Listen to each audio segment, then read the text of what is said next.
ओम शांति। हम सभी जानते हैं कि हवा है, महसूस कर सकते हैं। और हम ये भी जानते हैं कि हम जो संकल्प करते हैं वो दूसरों तक पहुंचते हैं, किसी मनुष्य तक पहुंचते हैं। अगर हम किसी वस्तु के बारे में सोच रहे हैं तो वस्तु तक पहुंचते हैं।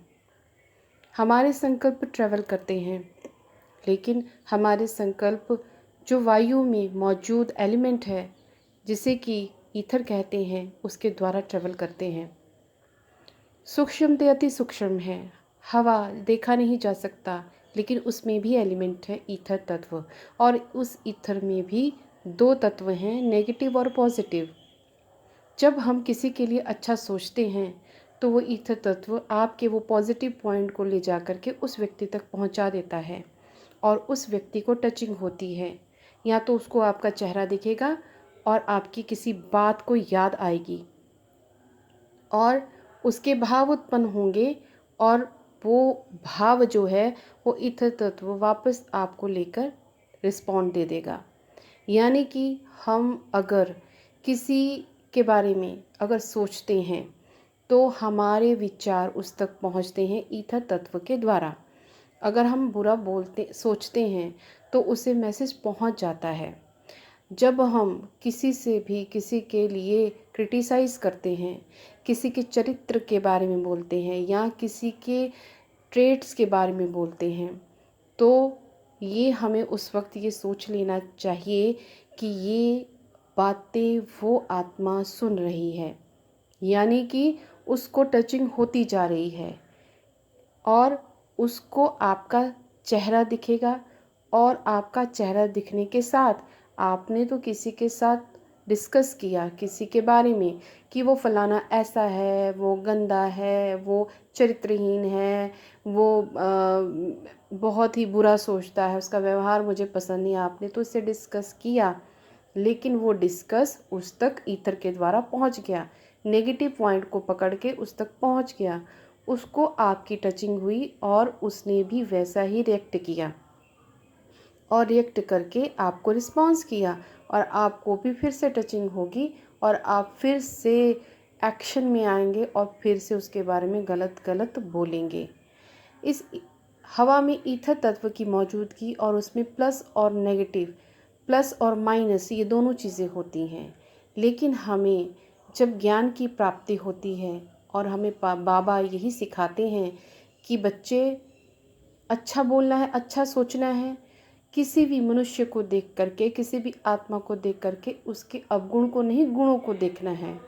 क्योंकि वो गुण जो है, जब हम उसके बारे में प्रेज़ करते हैं, अगर वो हमारे लिए अच्छा नहीं भी सोच रहा, तो हम जब उसके लिए अच्छा सोचते हैं या किसी से डिस्कस करते हैं, तो ये ईथर तत्व हमारे उस विचारों को उठा करके उसके पास ले जाता है और वो उसको रिएक्ट करता है और रिस्पॉन्ड करता है। हमें वैसी ही सेंसेशन, वैसी ही फीलिंग महसूस होती है। ये है हमारे संकल्पों का आदान और प्रदान, जिससे कि हम दूसरों को अच्छा महसूस करवा सकते हैं या दूसरों को बुरा भी महसूस करवा सकते हैं। और दूसरी बात, जैसे मान लीजिए कि अगर हम किसी के मन की बात और उसकी बात को जानना चाहते हैं, तो उसके लिए क्या करना है, किसी भी आत्मा को विजुअलाइज करें। किसी भी आत्मा जो कि आपको उसके बारे में, उसकी भावनाओं के बारे में आपने जानना है, तो उसको विजुअलाइज जब आप करेंगे तो जैसी आपको फीलिंग आएगी, अगर आपको फीलिंग आ रही है गलत वाली, पीसफुल नहीं है, हैप्पीनेस नहीं है, प्योरिटी नहीं है, वैसी वाली फीलिंग अगर आ रही है, तो वो आपके लिए वैसा ही सोच रहा होता है। ये बिल्कुल सत्य है। और जब किसी से आप किसी को विजुअलाइज करते हैं, तो आपको उससे अगर पीसफुल वाली, हैप्पीनेस वाली, प्योरिटी वाली, पैम्पर वाली, स्नेही वाली अगर आपको आ रही है फीलिंग, हेल्पफुल वाली आ रही है, तो वो आपके लिए बहुत ही यानी कि आपको अच्छा समझता है, आपके लिए अच्छा सोचता है। सेम ऐसा ही आप किसी भी भोजन को लेके या आप किसी स्थान को भी डायग्नोस कर सकते हैं। आपकी बॉडी एक जिसे कहते हैं एक इंस्ट्रूमेंट है, एक टूल है किसी भी चीज़ का मेजरमेंट करने के लिए या किसी भी चीज़ को डायग्नोज करने के लिए। जैसे कि इसे करके देखिए, जैसे कि मान लीजिए आप किसी भी अपने रूम में जाइए और उस रूम में थोड़ी देर ठहरिए, लेकिन इसके लिए आपकी अपनी प्योरिटी और शुद्धता होनी बहुत ज़रूरी है। आपका जो सेंसेस है, जो दिव्य सेंसेस हैं, जैसे सिक्स सेंस भी कहा जाता है, जब तक वो चार्ज नहीं होगा आपको ये महसूसता नहीं होगी।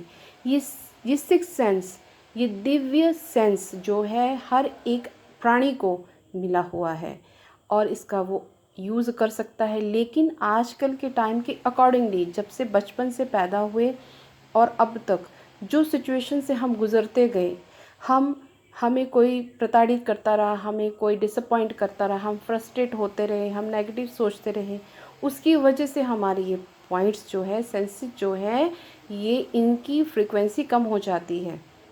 तो जिसकी वजह से इसको फ्रीक्वेंसी को उठाने के लिए मेडिटेशन, भगवान का योग, उससे रूह रिहान करना, परमात्मा के कहे वाक्यों को पढ़ना बहुत ज़रूरी है, जिससे आपको ये सभी चीज़ें मिल जाती हैं। इसके लिए पुरुषार्थ करने की ज़रूरत होती है। अब आगे इस पॉइंट में आते हैं कि जब आप अपने रूम में किसी में भी बैठें और वहाँ पे थोड़ी देर रुकें और वहाँ आपको क्या महसूस हो रहा है। अगर आपको वहाँ पर एक अच्छा महसूस हो रहा है, जैसे कि आपको एनर्जी जो है वहाँ से ठंडी ठंडी आ रही है, कामनेस आ रही है, पीसफुल आ रही है, तो वहाँ की एनर्जी बहुत अच्छी है। और अगर किसी दूसरे रूम में जाएं तो हर एक रूम की, हर एक जगह की, हर एक वस्तु की अपनी अपनी फ्रिक्वेंसी पे वो वाइब्रेट करते हैं, अपनी अपनी फ्रिक्वेंसी पर बोलते हैं। ये हम पर डिपेंड करता है, ये हमें ये कंट्रोलिंग पावर बाबा ने दी हुई है कि हम उस जगह की, उस वस्तु की, उस चीज़ की फ्रिक्वेंसी को चेंज कर सकते हैं। ये मनुष्य को परमात्मा ने ये दिव्यता दी हुई है। तो दूसरे रूम में जाएंगे तो उसकी फ्रिक्वेंसी आप चेक कर सकते हो, किसी भोजन की फ्रिक्वेंसी चेक कर सकते हैं आप बड़े ही आराम से। जब आपको लगे कि यहाँ की एनर्जी अच्छी नहीं है तो वहाँ पे मुरली के महावाक्य पढ़े जाएं, अव्यक्त मुरली के महावाक्य पढ़े जाएं, बाबा के गीत चलाए जाएं, वहाँ पे योग किया जाए, बाबा का आह्वान किया जाए। तो ये रेमेडीज़ हैं, ये एक मेथड है, ये विधि है आप अपनी दिव्यता को बढ़ाने के लिए, अपने सिक्स सेंस को चार्ज करने के लिए और इन चीज़ों में आगे बढ़ने के लिए। ये मेथड है, इससे आप सक्सेस हासिल कर सकते हो। और किसी की भी जो है अब एनर्जी को, वैसे तो ये एक प्रैक्टिस है, इसे आप कर सकते हैं, लेकिन बाद में ऐसा होता है कि जब हमारी दिव्यता, पवित्रता बढ़ती है तो हमें किसी भी चीज़ को चार्ज करने की ना मात्र ही ज़रूरत पड़े, इतनी ज़रूरत नहीं पड़ती। हर एक चीज़ वो आपके कहे अनुसार वाइब्रेट होना शुरू हो जाती है। तो ये किस तरह काम करती है, जो हवा में तत्व है ईथर, प्लस और माइनस का, नेगेटिव और पॉजिटिव का, ये उस पे काम करती है। तो जब आप हवा के तत्व से, ईथर तत्व से पॉजिटिव पॉइंट उठाएंगे तो आपको वैसा ही वायु से, ईथर तत्व से मिलना शुरू हो जाएगा। क्योंकि हवा में बहुत कुछ तरंगे घूम रही हैं, कितने करोड़ जनसंख्या है, उन सभी की तरंगे हवा में तैर रही हैं। जब हम पॉजिटिव सोचना शुरू करते हैं तो हमें वैसे वैसे पॉइंट, वैसे वैसे लोग, वैसे वैसे जगह और वैसे वैसे वीडियोस, ऑडियोस मिलनी शुरू हो जाती हैं और वैसी वैसी महसूसता आनी शुरू हो जाती हैं। तो इससे हमें बल मिलता है, इससे हमें शक्ति मिलती है। तो आज हमने इस ऑडियो के द्वारा इस ईथर तत्व की करामात या इसके मिरेकल को समझ सकते हैं। और भी आगे बहुत कुछ है जो कि मैं ज़रूर इस वीडियो के द्वारा सभी परमात्मा संतानों को बताना चाहूँगी। अपने अनुभव के द्वारा, कुछ बुक्स के द्वारा जो पढ़ी हैं, कुछ अनुभव हैं, कुछ नहीं बहुत सारे अनुभव हैं जो मैंने फील किए हैं, जो मैंने किए भी हैं, जो धारण भी किए हैं, जिसको यूज़ करके मैंने सफलता भी हासिल की है। वो सबको मैं ज़रूर ज़रूर बताऊंगी। ओम शांति।